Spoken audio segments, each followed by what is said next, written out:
LeBron Raymond James has finally clapped back. And it was to no other than the biggest talking head in North American sports media, Stephen A. Smith. The legendary Stephen A. Smith got smoked on live television by LeBron James. I am not kidding. If you haven't heard, this has been the biggest story in sports over the past few weeks. LeBron versus Stephen A. LeBron, his whole entire career, has never said anything specifically about Stephen A. in public. But in year 22, he has finally decided to speak his piece to Stephen A. Smith. It all started because Stephen A. Smith decided to speak on LeBron James' son, who was in NBA, Bronny James. And to Stephen A's credit, he never really criticized Bronny James leading up to the comments he made. He made it known that he wanted to separate his father from the son and give him a fair shot in the league. But Bronny was struggling in the NBA, playing well in the G League, and he decided to come on air and talk about it. But he came on air and talked about it from the standpoint that it was LeBron James' fault for Bronny's struggles, Bronny's being ridiculed, Bronny's performances, like him being put in the eye of the media. Basically saying that because of LeBron forcing, Bronny upon us, we now have to watch Bronny struggle and look bad on national television and in the national spotlight. And he said it in a way that was very condescending and very disrespectful because he said he's coming to LeBron James as a father to stop this. And with that being said, LeBron had took extreme offense to that because you're basically saying, not as a athlete, not as a businessman or power play, but as a father, which is something that he takes very seriously, loves his kids, loves his family, saying that him as a father is doing the wrong thing by putting his son in position to chase his dreams, which is to play in the NBA. As a father, you are making a bad decision. You are making a mistake. You are hurting your child.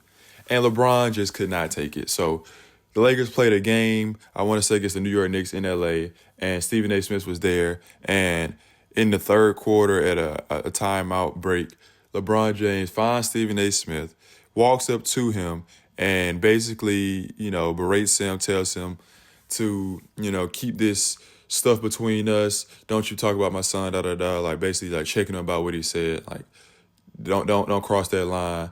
And from the video, Stephen A. Smith definitely looked intimidated and shocked that he came up to him. Because like I said, LeBron James has never, ever done anything like that to a media member. LeBron always has, had his things to say on his own platforms about the media. He'll give little short answers to certain people in the media when he doesn't like a question, but he's never actually pulled up on somebody like he did to Stephen A. Smith. And the fact that it was Stephen A. Smith, out of all people, the biggest of the big dogs, it meant a lot. And Stephen A. Smith has never really been embarrassed to this magnitude. The only other time I could think about is when Terrell Owens embarrassed him on his show First Take with Max Kellerman was on the set, and he basically called Max Kellerman being blacker than Stephen A. Smith because of his stance on the Colin Kaepernick issue. But that's neither here nor there. Fast forwarding past that, Stephen A. Smith the next day goes on ESPN and says that he didn't really want to talk about it, but he had to because it got put out, the video, everybody talking about it. So he addresses it on ESPN and says that LeBron was coming to him as a hurt father and, what he said to him, and that he feels that LeBron was in the wrong because he could have did it in private, even though Stephen A. Smith undressed him as a father in LeBron's eyes in public. And also he feels that LeBron was looking at it wrong and saying that Stephen A. Smith was saying that he was calling out LeBron and not his son. But he's missing the point. The point was that you were calling him out as a father, which is personal and not criticism basketball-wise. He didn't even say anything about criticizing, Bronny. It was more so about you making it a spectacle about his decisions as a father. He probably also would feel a way about him critiquing Bronny's skill, but the main point was that he was calling him out as a father. And Stephen A. goes on to speak about it again on his own podcast and on Gilbert Arenas' podcast. And he, as the more he talks, the more ferocious he gets, say that LeBron, what he did was weak and he should have, really came to him private. And if LeBron, was to put his hands on it, he would have swung on him, Like, he said a lot of stuff. But what we didn't expect to happen was LeBron to clap back again by going on Pat McAfee's show. The legendary Pat McAfee, who is a great guy, great dude, great energy, someone ESPN partnered with, licensed his show out because he connects with a different audience that they haven't been hitting, the younger generation, the less conventional viewers, the bros. And LeBron James never does anything really off his platforms or off of his own businesses, Usually everything that LeBron gives that is of, substance, outside of like things he has to do for NBA obligations, is on his platforms. But he decides to come on ESPN, who he does not rock with, obviously, because of Stephen A. He never gives ESPN anything since the decision. He goes on Pat McAfee and addresses a lot of things. He talks about Stephen A. Smith probably, a few minutes out of an hour and some change. He talks about a bunch of things of his journey, his career, the things going on today's NBA and coverage of the game. He covers a lot of topics. But obviously what's going to get the headlines and the clicks is what he had to say about Stephen A. Smith. And yeah, he basically just, said like, this guy's a clown. And when he crossed the line by coming at him at the standpoint of he's being a bad father or doing something that a father, in his position shouldn't do because it's hurting his kid. Like he said he couldn't take that. So he had to call him out. And yeah, that was basically it. Like he also said that Stephen A. Smith was probably so happy that he mentioned him. And he's, on his on his couch at his tidy whities, eat ice cream, salivating over the fact that LeBron mentioned him. But yeah, that's basically what he did on McAfee. He also talked about Brian Windhorst, but this Stephen A. Smith thing was the headline.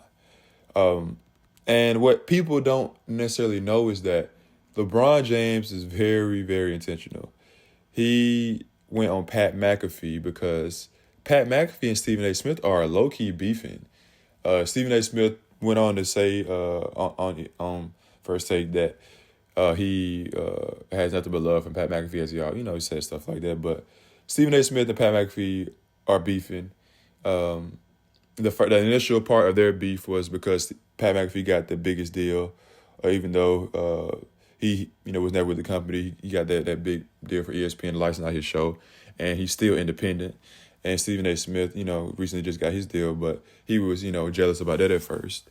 And then also there was a situation where Pat McAfee couldn't really get NBA analysts on his show, and he believed that was about Stephen A. Smith. And Pat McAfee used to show up on First Take, but that stopped. So it's definitely been beef behind the scenes between those two.